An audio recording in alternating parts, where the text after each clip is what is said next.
അസ്സലാമു അലൈക്കും വറഹ്മത്തുള്ളാഹി വബറകാത്തു. പ്രിയമുള്ള നിങ്ങളുടെ ഖത്മുൽ ഖുർആന്റെ 53-ാമത്തെ ക്ലാസ് ആണ്. സൂറത്തുൽ മാഇദയുടെ 12-ാമത്തെ ആയത്ത് മുതൽ.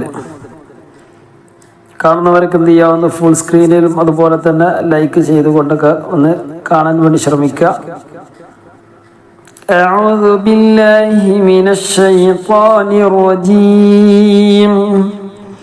بسم الله الرحمن الرحيم. ولقد أخذ الله ميثاق بني إسرائيل وبعثنا منهم 12 نقيبا. ولقد أخذ الله ميثاق بني إسرائيل وبعثنا منهم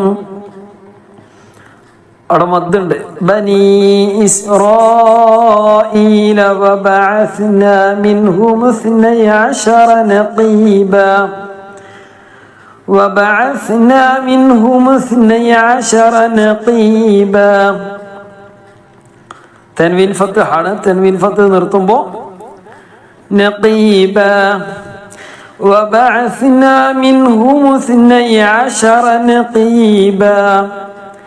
വബഅസ്നാ മിൻഹും 12 നഖീബ. മിൻഹും അതിൻ്റെ ഇടയിൽ ഒരു അലിഫുണ്ട്, വസ്ലിൻ ഹംസ. അത് ചേർത്തി വായിക്കുമ്പോൾ ഉച്ചരിക്കുകയില്ല. മിൻഹുമുസ്നൈ, നൂനിന് ശേഷം യാ ആണ്, യാന് സുക്കൂനാണ്. മിൻഹുമുസ്നൈ അശറ നഖീബ. وقال الله إني معكم لئن أقمتم الصلاة. ലഇൻ നൂനിന് സുക്കൂനാണ്. നൂനിന് സുക്കൂനിന്റെ ചിഹ്നം നമ്മുടെ ഈ മുസാഫിലൊക്കെ കാണുമ്പോൾ എന്ത് ചെയ്യാം, സുക്കൂന്റെ നൂനിന് ചിഹ്നമുണ്ടെങ്കിൽ അവിടെ വെളിവാക്കണം എന്നാണ് അർത്ഥം. ഇനി ശേഷമുള്ളത് ഇദാറിന്റെ അക്ഷരമായത് കൊണ്ടാണ് ചിഹ്നം വരുന്നത്. ഇദാറിന്റെ അക്ഷരങ്ങൾ ഏതൊക്കെയാണ്? ഹംസ. ഹംസ എന്ന് പറഞ്ഞാൽ ആ ഇ ഉ കണ്ടില്ല. ഇൻ ആ ഹംസ ഹ ഐന് റൈന് ഈ 6 അക്ഷരത്തിൽപ്പെട്ട ഏതെങ്കിലും ഒന്ന് വന്നാലേ നൂന് സുക്കൂന്റെ ചിഹ്നം ഉണ്ടാവുള്ളൂ. അതുപോലെ തന്നെ തൻവീന് ശേഷം ഈ 6 അക്ഷരങ്ങൾ വന്നാലും ആ തൻവീന് വ്യക്തമാക്കി വെളിവാക്കി പറയുക. ലഇൻ അഖംതുമുസ് സ്വലാഹ്. അഖംതുമു കൂട്ടി വയ്ക്കുമ്പോൾ അഖംതു അല്ല, നിർത്തുമ്പം അഖംതും. കൂട്ടി വയ്ക്കുമ്പോൾ അഖംതുമുസ് സ്വലാത വആതൈതുമുസ് സകാത്ത്. ഹത്താണ് ഹത്താ സാധാരണ നിർത്തുമ്പോൾ താഇനെ മാറ്റി സുക്കൂനുള്ള ഹ ആക്കി മാറ്റും. സകാത്ത് وآتيتم الزكاة وآمنتم. അടക്കം നോക്കണം. നൂന്റെ ശേഷം താ ഉണ്ട്, ഇഖ്ഫ ആണ്. നമ്മുടെ ക്ലാസ് ആദ്യമായിട്ട് കേൾക്കുന്നവർക്ക് മുമ്പുള്ള ക്ലാസ്സുകൾ, പ്രത്യേകിച്ച് തുടക്കത്തിലുള്ള ക്ലാസ്സുകൾ നമ്മുടെ ചാനൽ പരിശോധിക്കുക. ഇല്ലെങ്കിൽ അറിയാത്ത ആളുകൾക്ക് ഉണ്ടെങ്കിൽ നമ്മൾ തുടക്കം മുതലുള്ള ക്ലാസ്സുകൾ നിങ്ങൾക്ക് അയച്ചു തരുന്നതായിരിക്കും. അപ്പോൾ അതിൻ്റെ താഴെ നമ്പറിൽ ഒന്ന് മെസ്സേജ് അയച്ചാൽ മതി.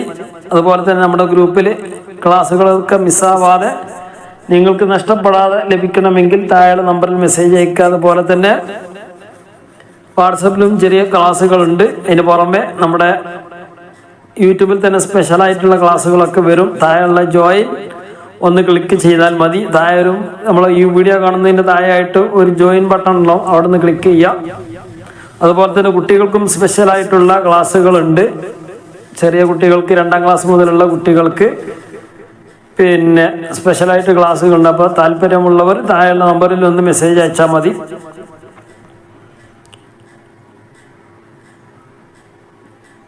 ലഇൻ അഖംതുമുസ് സ്വലാത വആതൈതുമുസ് സകാത്ത് വആതൈതുമുസ് സകാത വആമൻതും ബിറുസുലി വഅസ്സർതുമൂഹും وآمنتم برسلي. മീമിന്റെ ശേഷം ബാ വന്നാൽ മറച്ചു മണിക്കണം. മീമിന്റെ നിയമങ്ങൾ 3 സുക്കൂനുള്ള മീമിന്റെ ശേഷം സുക്കൂനുള്ള മീമിന്റെ നിയമങ്ങൾ 3 സുക്കൂനുള്ള മീം എന്ന് പറഞ്ഞാൽ ചിലപ്പോൾ മീമിന്റെ ചിഹ്നം ഉണ്ടാവും, അല്ല സുക്കൂന്റെ ചിഹ്നം ഉണ്ടാവും, ഇല്ലെങ്കിൽ ഉണ്ടാവില്ല. രണ്ടായാലും സുക്കൂനുള്ള മീമാണ്. മീമിന്റെ ശേഷം മീമ് തന്നെ വന്നാൽ ആദ്യത്തെ മീമിനെ രണ്ടാമത്തെ മീമിലേക്ക് കൂട്ടി യോജിപ്പിക്കുക. മീമിന്റെ ശേഷം ബ വന്നാൽ മീമിനെ മറച്ച് മണിക്കുക. ഏതുപോലെ വആമൻതും ബിറുസുലി, വആമൻതും ബിറുസുലി എന്ന് പറയില്ല, വആമൻതും ബിറുസുലി വഅസ്സർതുമൂഹും. ഇപ്പൊ 2 നിയമം പറഞ്ഞു. മീമിന്റെ ശേഷം ഈ 2 അക്ഷരമല്ലാത്ത ബാക്കി 26 അക്ഷരങ്ങളാണുള്ളത്. ആ 26 അക്ഷരത്തിൽ ഏത് വന്നാലും മീം വ്യക്തമായിട്ട് പറയണം. ഇതുപോലെ വഅസ്സർതുമൂഹും വഅഖറൽതുമുല്ലാഹ്, വഅസ്സർതുമൂഹും അവിടെ മീം വ്യക്തമാക്കണം. ശേഷമുള്ളത് വാവായതുകൊണ്ട് വാവ് എന്നല്ല, ബാക്കിയുള്ള 26 അക്ഷരത്തിൽ ഏത് അക്ഷരം വന്നാലും മീം വ്യക്തമാക്കണം. സുക്കൂണുള്ള മീം ബാക്കിയുള്ള ഏതായാലും വ്യക്തമാക്കും. وعزرتموهم وأقرضتم الله قرضا حسنا. تنوين فتحان. لأكفرن عنكم سيئاتكم ولأدخلنكم جنات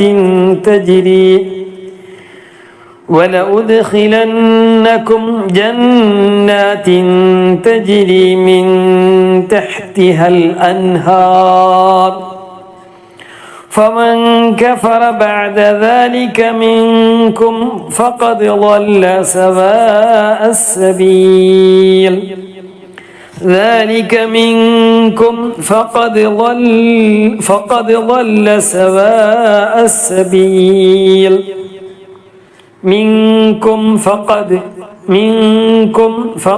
മിൻകും വ്യക്തമാക്കണം.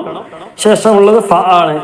ബഉം മീമും അല്ലാത്ത ബാക്കി ഏത് വന്നാലും സുക്കൂണുള്ള മീമ് വ്യക്തമായിട്ട് പറയണം. ചുണ്ടു പൂട്ടുക, എന്നിട്ടേ അടുത്ത് പറയാൻ പാടുള്ളൂ. മിൻകും ഫഖദ് എന്ന് പറയുന്നത് ചുണ്ടു പൂട്ടണം. മിൻകും ഫഖദ്, മിൻകും പൂട്ട, മിൻകും ഫഖദ് ളല്ല സവാഅ السبيل سواء السبيل. ولقد أخذ الله ميثاق بني إسرائيل وبعثنا منهم 12 نقيبا وقال الله إني معكم لئن أقمتم الصلاة وآتيتم الزكاة وآمنتم برسلي وعزرتموهم وأقرضتم الله قرضا حسنا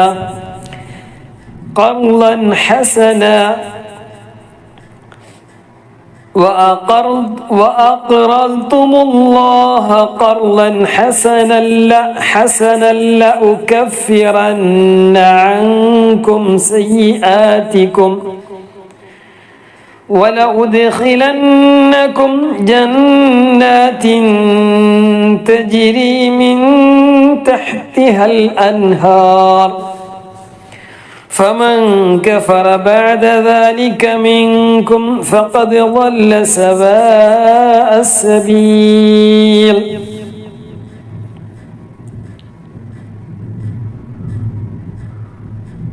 ചെറിയ നിലക്ക് ഇങ്ങനെ ഒരു ഇടി ഇങ്ങനെ വെട്ടുന്നുണ്ടല്ലേ. ഇൻഷാ അല്ലാഹ് ഇന്നലെ നല്ല മഴ, ചില ഭാഗങ്ങളിലൊക്കെ നല്ല മഴ പെയ്തിട്ടുണ്ട്. അല്ലാഹുവിന്റെ റഹ്മത്താണ്. മഴ ഇങ്ങനെ പെയ്യുമ്പോൾ നമ്മളെപ്പോഴും ദുആ ചെയ്യണം. اللهم اجعل صيبا نافعا എന്നൊക്കെ നമുക്ക് ദുആയിൽ ഉൾപ്പെടുത്താം. اللهم اجعل صيبا نافعا. നല്ല നിലക്ക് മഴ പെയ്യുമ്പോൾ ആ ഒരു ദുആ എപ്പോഴും ദുആ ചെയ്യാം. സാധാരണ ആളുകളൊക്കെ പറയും ഈ സമയത്തുണ്ടാകുന്ന മഴ അത് കൃഷിയും മറ്റൊക്കെ എന്ത് ചെയ്യലുണ്ട്, പ്രയാസങ്ങൾ ചിലപ്പോൾ ഉണ്ടാകലുണ്ട്. ഏതായാലും ഖൈറും ഷർറൊക്കെ വിധിക്കുന്നവൻ അള്ളാഹുവാണ്. മഴ എന്ന് പറഞ്ഞാൽ റഹ്മത്താണ്. അത് റഹ്മത്തായിട്ട് തന്നെ അള്ളാഹു തആല നിലനിർത്തി തരട്ടെ. ആ റഹ്മത്ത് അത് മാറ്റാനും പടച്ചറബിനൊക്കെ കഴിയും. അപ്പൊ നമ്മൾ എപ്പോഴും ദുആ ചെയ്യുക. നല്ല അള്ളാഹു സുബ്ഹാനഹു വ തആല നമുക്കൊക്കെ ഖൈറായത് നൽകി അനുഗ്രഹിക്കട്ടെ, ഉള്ളതിൽ ബറക്കത്ത് നൽകി അനുഗ്രഹിക്കട്ടെ. അള്ളാഹു തആല ഈ റജബിലും ഷാബാനിലും അതുപോലെ തന്നെ റമളാനൊക്കെ അള്ളാഹു തആല നമുക്കൊക്കെ എത്തിച്ച് നൽകി അനുഗ്രഹിക്കട്ടെ. റജബിലും ഷാബാനൊക്കെ അള്ളാഹു തആല ബറക്കത്ത് നൽകി അനുഗ്രഹിക്കട്ടെ. ഒരുപാട് ആളുകൾ ദുആയിലൊക്കെ ഉൾപ്പെടുത്താൻ വേണ്ടി പറഞ്ഞിട്ടുണ്ട്. എല്ലാവരുടെ ഉദ്ദേശങ്ങളും അള്ളാഹു തആല പൂർത്തീകരിച്ച് നൽകി അനുഗ്രഹിക്കുമാറാകട്ടെ. പ്രത്യേകിച്ച് വാപ്പയും അതുപോലെ തന്നെ ഉമ്മയും ഉപ്പാപ്പയും ഉമ്മാമ്മയൊക്കെ മരണപ്പെട്ടവർ പ്രത്യേകമായിട്ട് ദുആയിലൊക്കെ ഉൾപ്പെടുത്താൻ വേണ്ടി പറഞ്ഞിട്ടുണ്ട്. എല്ലാവർക്കും അള്ളാഹു തആല മഗ്ഫിറത്തും റഹ്മത്തും നൽകി അനുഗ്രഹിക്കുമാറാകട്ടെ. അവരുടെ കാണ്ടിൻ്റെ ദിവസം എന്നൊക്കെ പറഞ്ഞിട്ടുണ്ട്. അങ്ങനെ പല ഉദ്ദേശങ്ങളൊക്കെ പറഞ്ഞുകൊണ്ട് ദുആ ചെയ്യാൻ വേണ്ടി പറഞ്ഞിട്ട് എല്ലാവരുടെ ഉദ്ദേശങ്ങളും അള്ളാഹു തആല പൂർത്തീകരിച്ച് നൽകി അനുഗ്രഹിക്കുമാറാകട്ടെ. നമ്മുമായി ബന്ധപ്പെട്ട എല്ലാവരുടെയും പ്രയാസങ്ങൾ, രോഗങ്ങൾ അള്ളാഹു തആല പരിപൂർണമായിട്ട് നീക്കി സന്തോഷം നൽകി അനുഗ്രഹിക്കുമാറാകട്ടെ. കുടുംബത്തിലും കുടുംബജീവിതത്തിലും മക്കളിലും പേരമക്കളിലും മാതാപിതാക്കളിൽ അതുപോലെ തന്നെ ജ്യേഷ്ഠാന്യന്മാർ, സഹോദരി സഹോദരന്മാർ എല്ലാവരിലും എല്ലാ നിലക്കും പരിപൂർണ ആഫിയത്തും ദീർഘായുസ്സും അള്ളാഹു തആല എല്ലാവർക്കും പ്രദാനം ചെയ്ത് അനുഗ്രഹിക്കുമാറാകട്ടെ എന്ന് ദുആ ചെയ്യുകയാണ്.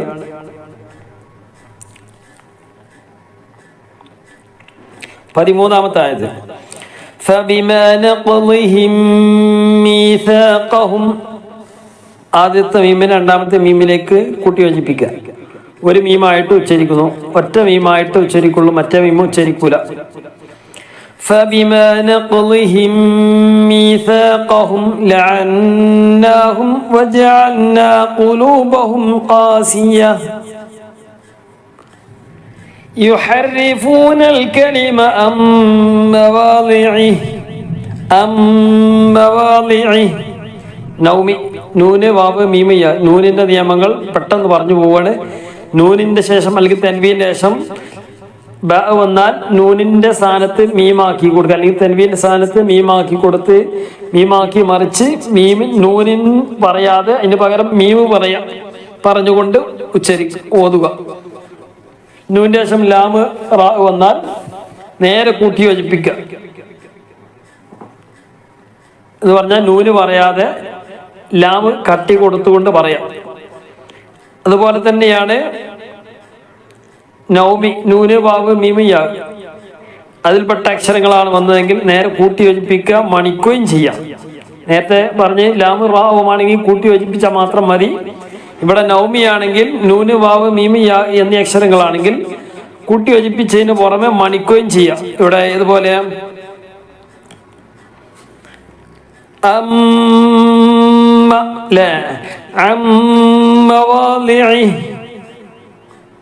അപ്പൊ നൂനിനെ മീമിലേക്ക് കൊടുത്തു, മണിക്കുകയും കട്ടി കൂട്ടി മണിക്കുകയും ചെയ്തു. നൗമി. നൂന് വാവ് മീമിയാവും. അതുപോലെ തന്നെ നേരത്തെ പറഞ്ഞ ഹംസ ഐന് റൈന് എന്നീ അക്ഷരങ്ങൾ വന്നാൽ നൂന് വ്യക്തമായിട്ട് സുക്കൂനുള്ളത് എങ്ങനെയാണോ അതുപോലെ വ്യക്തമാക്കി പറയാം.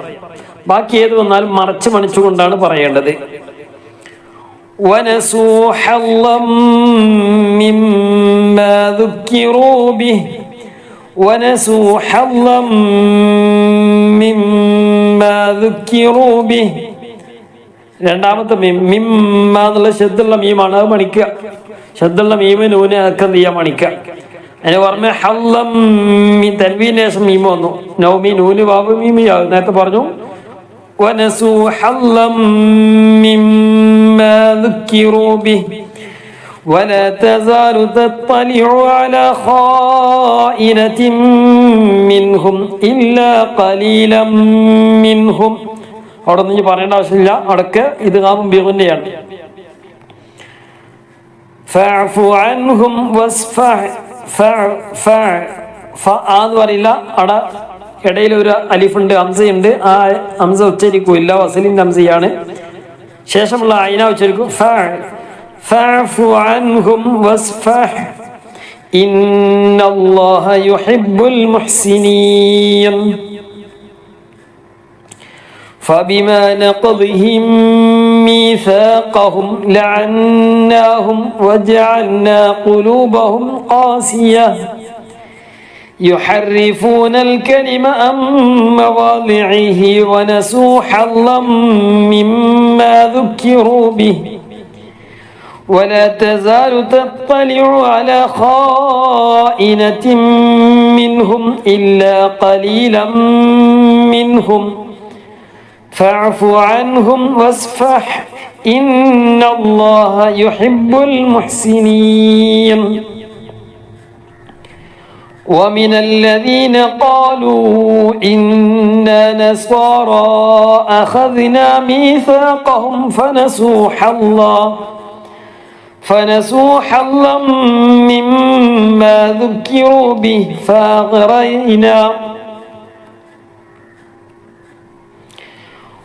ومن الذين قالوا إنا نصارى أخذنا ميثاقهم مدند ശ്രദ്ധിക്കുക أخذنا ميثاقهم فنسوا حظا مما ذكروا به فأغرينا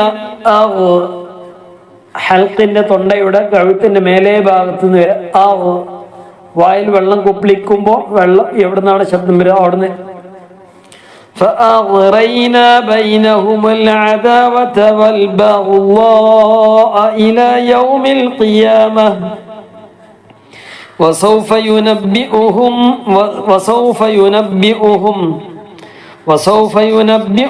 الله بما كانوا يصنعون. ഞാൻ രണ്ട് കോലത്തിൽ പറയുന്നത് ചില സ്ഥലങ്ങളിലേക്ക് അങ്ങനെ ഓതും, നിർത്തിയിട്ട് ഓതും, കൂട്ടി ഓതും. അപ്പൊ നിർത്തി ഓതുമ്പോൾ എങ്ങനെയാണ് ഉച്ചരിക്കേണ്ടത്, നിർത്താതെ ഓതുമ്പോൾ എങ്ങനെയാണ് ഉച്ചരിക്കേണ്ടത് എന്നാൽ ആ രൂപത്തിലാണ് ഓതുന്നത്. അപ്പൊ അതൊക്കെ ശ്രദ്ധിക്കുക.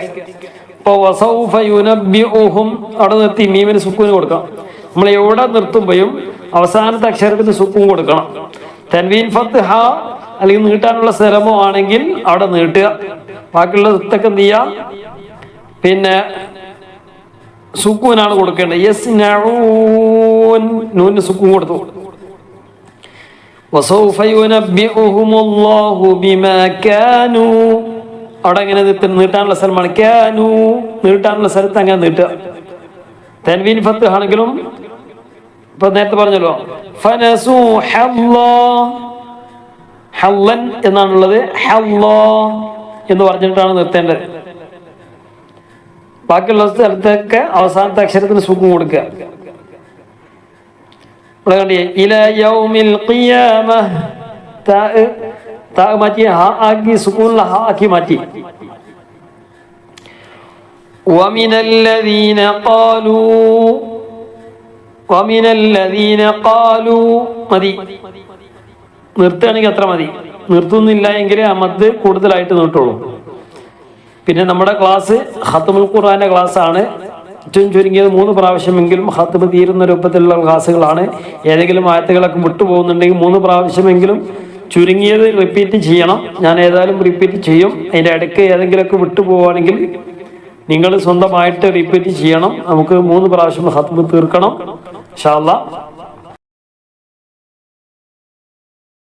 ومن الذين قالوا إنا نصارى أخذنا ميثاقهم فنسوا حظا مما ذكروا به فأغرينا بينهم العداوة والبغضاء إلى يوم القيامة وسوف ينبئهم الله بما كانوا يصنعون. يا أهل الكتاب അതിന് സുഖം കൊടുത്തു നിർത്തിയപ്പോ അതിന് തൊട്ട മുമ്പ് നീട്ടാനുണ്ട്. എന്ന് പറഞ്ഞ അലിഫുണ്ട്. അപ്പൊ നിർത്തുന്ന സമയത്ത് ശ്രദ്ധിക്കണം. അവസാനം സുഖം കൊടുത്താൽ മാത്രം പോരാ. തൊട്ട മുമ്പുള്ള അക്ഷരം നീട്ടാനുണ്ടെങ്കിൽ അല്പം കൂടുതലായിട്ട് നീട്ടണം. ആ നീട്ടുന്നതിന്റെ പേരാണ് മദ്യ ആയത്. കിതാബ് നേരത്തെ പറഞ്ഞു. യസ്നഊൻ 14-ാമത്തെ ആയത്തിന്റെ അവസാനം കേട്ടില്ലേ. യസ്നഊൻ നൂന് സുക്കൂന് തൊട്ട് മുമ്പ് വാവ നീട്ടാനാണ്. നീട്ടാനുള്ള അക്ഷരം 3 വരുള്ളൂ. ഏതാ? അലിഫും യാവും വാവും. ഇതല്ലാത്ത വേറെ വരുമല്ല. അപ്പോൾ തൊട്ട് മുമ്പുള്ള അക്ഷരം ഇതാണെങ്കിൽ ചിലപ്പോൾ അലിഫ് കുഞ്ഞായിട്ട് വരും, ചെറിയതായിട്ട് വരും. അവിടെ കണ്ടില്ലേ? ചെറുതാണെങ്കിലും വലുതാണെങ്കിലും ഒരേപോലെയാണ്, നീട്ടുന്ന വിഷയത്തിൽ ഒരേപോലെയാണ്. يا أهل الكتاب قد جاءكم رسولنا يبين لكم كثيرا مما كنتم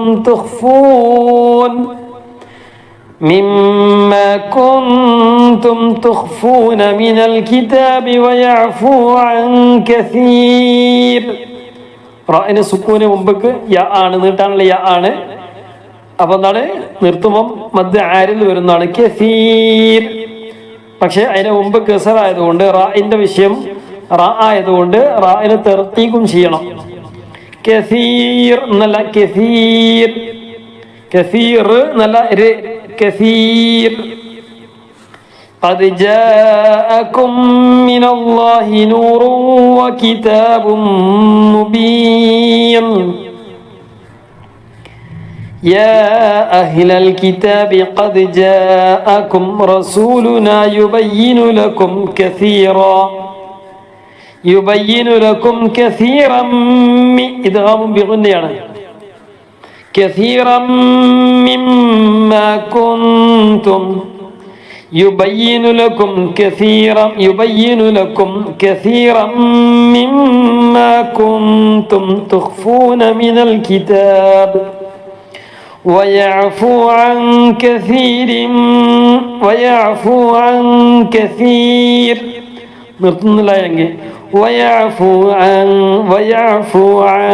كثير قد جاءكم من الله نور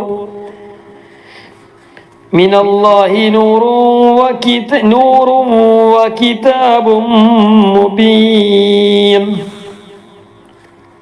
ഇത് പല ആളുകളും സംശയം ഉണ്ടാവും. തൻവീൻ നൗമി നൂന് വാവ് മീമ് യാ. ഇവിടെയും നിയമം തന്നെ നൂറുൻ വാ എന്നല്ല, നൂറുൻ എന്നല്ല, നൂറു വകിതാബും മുബീൻ. തൻവീൻ അവിടെ വരാൻ പാടില്ല. നൂറു വാവിനാണ് മണിക്കേണ്ടത്. നൂറു വകിതാബും മുബീൻ. يهدي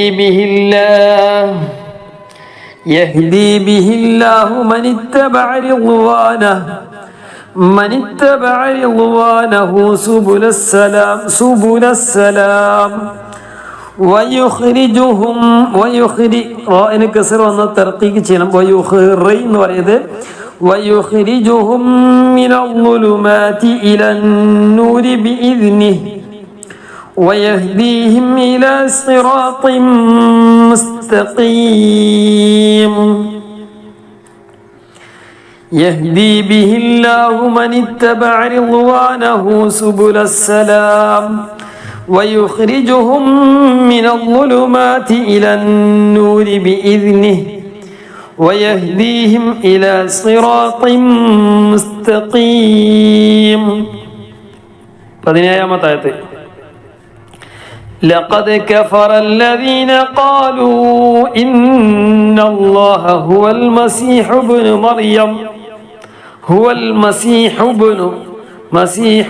مريم قل فمن يملك من الله شيئا تنوين فتح إن أراد أن يهلك المسيح ابن مريم وأمه ومن في الأرض جميعا ولله ملك السماوات والأرض وما بينهما يخلق ما يشاء والله على كل شيء قدير. ഖദീർ എന്ന് പറയില്ല. ഇളാന്റെ അക്ഷരമല്ല, ഇഖ്ഫാന്റെ അക്ഷരമാണ് ഖാഫ്. അപ്പോ ഷൈഇൻ ഖദീർ.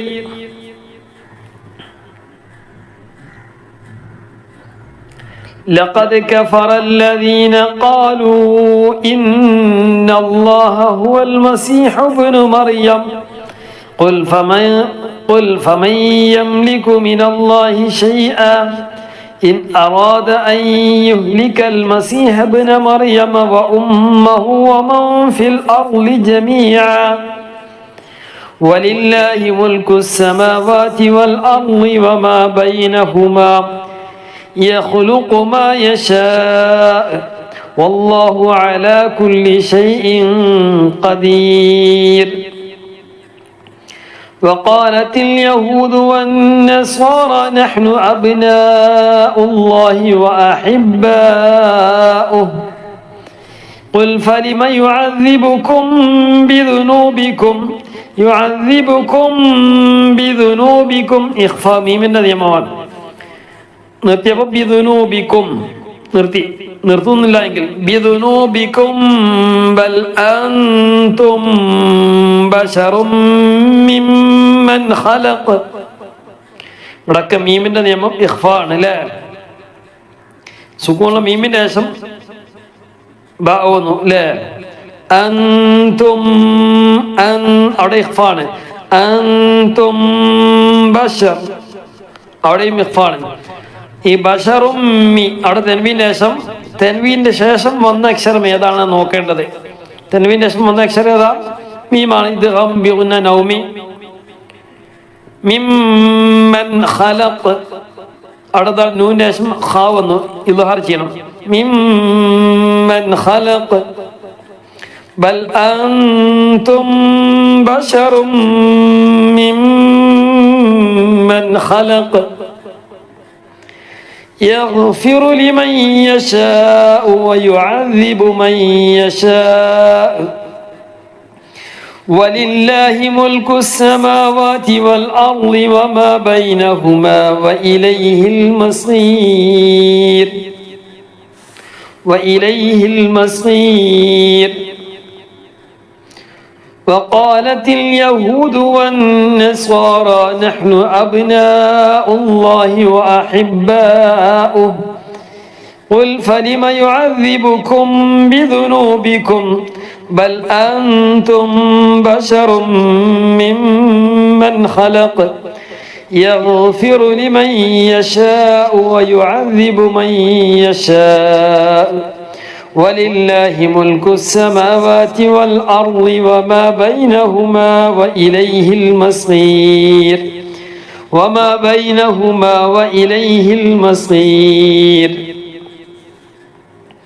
19 يا أهل الكتاب قد جاءكم رسولنا يبين لكم على فترة من الرسل أن تقولوا ما جاءنا من بشير أن تقولوا ما جاءنا من بشير رأي ترقيق إلى شم ميم أين ميم نون സ്ഥാനത്ത് മീം വരണം. കാരണം ബ ആണ്. സൂക്കുള്ള നൂന്റെ ബ വന്നാൽ അതാണ് ചിഹ്നമുള്ളത്. ആ മീമിന്റെ ചിഹ്നം വാല് തായോട്ട് പോയ മീമ്. മിം ബഷീർ വലാ നദീർ വലാ നദീർ فقد جاءكم بشير ونذير. ആ മേലുള്ള വരിയും താഴെയുള്ള വരിയും മാറാൻ പാടില്ല. أن تقولوا ما جاءنا من بشير ولا نذير فقد جاءكم بشير ونذير والله على كل شيء قدير. يا أهل الكتاب قد جاءكم رسولنا يبين لكم على فترة من الرسل أن تقولوا ما جاءنا من بشير ولا نذير فقد جاءكم بشير ونذير റാഇനെ തർക്കീക്ക് ചെയ്യണം. അല്ലാഹു അലാ കുല്ലി ഷൈഇൻ ഖദീർ. വഇദ് ഖാല മൂസ ലിഖൗമിഹി, ഹി നീട്ടണം, ചെറിയ നീട്ടല്ലേ.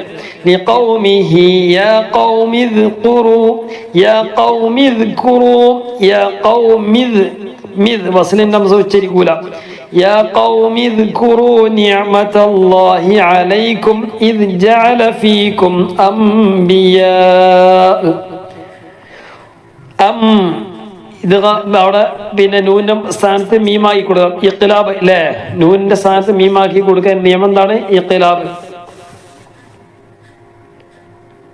ആ നൂനിനെ മറിക്കുന്നതിന്റെ പേരാണ് ഇഖ്ലാബ്, മീമായി കൊടുക്കുക. അംബിയാ വജഅലകും മുലൂക വആതാകും മാ ലം യുഅതി അഹദൻ മിനൽ ആലമീൻ. وإذ قال موسى لقومه يا قوم اذكروا نعمة الله عليكم إذ جعل فيكم أنبياء. മദ് മുത്തസിലാണ്. وجعلكم ملوكا وآتاكم ما لم يؤت أحدا من العالمين. يا قوم ادخلوا الأرض المقدسة، يا قوم ادخلوا الأرض المقدسة التي كتب الله لكم ولا ترتدوا على أدباركم فتنقلبوا خاسرين. يا قوم ادخلوا الأرض المقدسة التي كتب الله لكم ولا ترتدوا على أدباركم فتنقلبوا خاسرين. ഇൻഷാ അല്ലാഹ് 21 ആയത്താണ് ഓതിയിട്ടുള്ളത്. നല്ലോണം ശ്രദ്ധിക്കുക. നമ്മുടെ വീഡിയോ കാണുന്നവരൊക്കെ എന്ത് ചെയ്യുക, ആ ലൈക്ക് ചെയ്യാൻ ബാക്കിയുണ്ടെങ്കിൽ ഒന്ന് ലൈക്ക് ചെയ്യുക. ഇൻഷാ അല്ലാഹ് കൂടുതൽ ആളുകളിലേക്ക് എത്തിച്ചു കൊടുക്കുക. അല്ലാഹു തആല നമ്മിൽ നിന്ന് കബൂൽ ചെയ്യട്ടെ. ധാരാളമായിട്ട് ഖത്മ് തീർക്കുന്ന ഒരുപാട് ആളുകളുണ്ട്. അതുപോലെ നമുക്കും തീർക്കാൻ ധാരാളം ഖത്മകളൊക്കെ തീർക്കാൻ വിശുദ്ധ റമദാനൊക്കെ വരുന്നത്. അല്ലാഹു തആല ഈ വരാൻ പോകുന്ന ഈ മാസത്തിൻ്റെയും വരാൻ പോകുന്ന മാസങ്ങളുടെയൊക്കെ ബറക്കത്ത് കൊണ്ട് ധാരാളമായിട്ട് ഖത്മ് തീർക്കാനും ധാരാളമായിട്ട് പാരായണം ചെയ്യാനും പഠിക്കാനൊക്കെ ഉള്ള തൗഫീഖ്, അതിനുള്ള ശേഷിയും കഴിവും അല്ലാഹു തആല പ്രദാനം ചെയ്ത് അനുഗ്രഹിക്കുമാറാകട്ടെ എന്ന് ദുആ ചെയ്യുകയാണ്. എല്ലാവരും പരസ്പരം ദുആയിൽ എല്ലാവർക്കും അവർക്കും പരസ്പരം ചെയ്യുക, എല്ലാവർക്കും വേണ്ടി എല്ലാവരും ദുആ ചെയ്യണമെന്ന് അറിയിക്കുകയാണ്. ഇൻഷാ അല്ലാഹ്. أعوذ بالله من الشيطان الرجيم. بسم الله الرحمن الرحيم. ولقد أخذ الله ميثاق بني إسرائيل وبعثنا منهم 12 نقيبا وقال الله إني معكم لئن أقمتم الصلاة وآتيتم الزكاة وآمنتم برسلي وعزرتموهم وأقرضتم الله قرضا حسنا لأكفرن عنكم سيئاتكم ولأدخلنكم جنات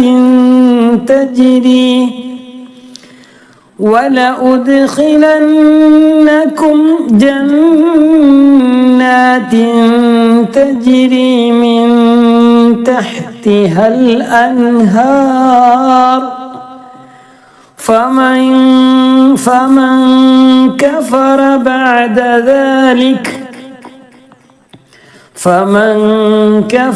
بعد ذلك منكم فقد ضل سواء السبيل. فبما نقضهم ميثاقهم لعناهم وجعلنا قلوبهم قاسية يحرفون الكلم عن مواضعه ونسوا حظا مما ذكروا به ولا تزال تطلع على خائنة منهم إلا قليلا منهم فاعف عنهم واصفح إن الله يحب المحسنين. ومن الذين قالوا إنا نصارى أخذنا ميثاقهم فنسوا حظا مما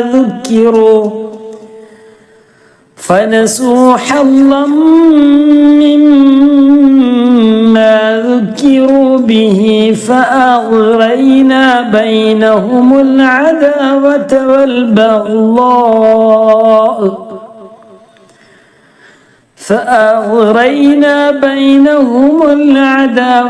والبغضاء إلى يوم القيامة وسوف ينبئهم الله بما كانوا يصنعون. يا أهل الكتاب قد جاءكم رسولنا يبين لكم كثيرا مما كنتم تخفون من الكتاب ويعفو عن كثير.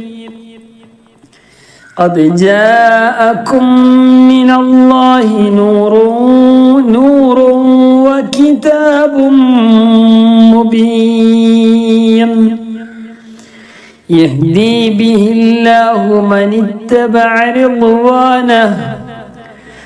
اتبع رضوانه سبل السلام ويخرجهم من الظلمات إلى النور بإذنه ويهديهم إلى صراط مستقيم. لقد كفر الذين قالوا إن الله هو المسيح ابن مريم قل فمن يملك من الله شيئا إن أراد أن يهلك المسيح ابن مريم وأمه ومن في الأرض جميعا ولله ملك السماوات والأرض وما بينهما يخلق ما يشاء والله على كل شيء قدير. وقالت اليهود والنصارى نحن أبناء الله وأحباؤه قل فلم يعذبكم بذنوبكم بل أنتم بشر ممن خلق يغفر لمن يشاء ويعذب من يشاء ولله ملك السماوات والأرض وما بينهما وإليه المصير. يا أهل الكتاب قد جاءكم رسولنا يبين لكم على فترة قد جاءكم رسولنا يبين لكم على فترة من الرسل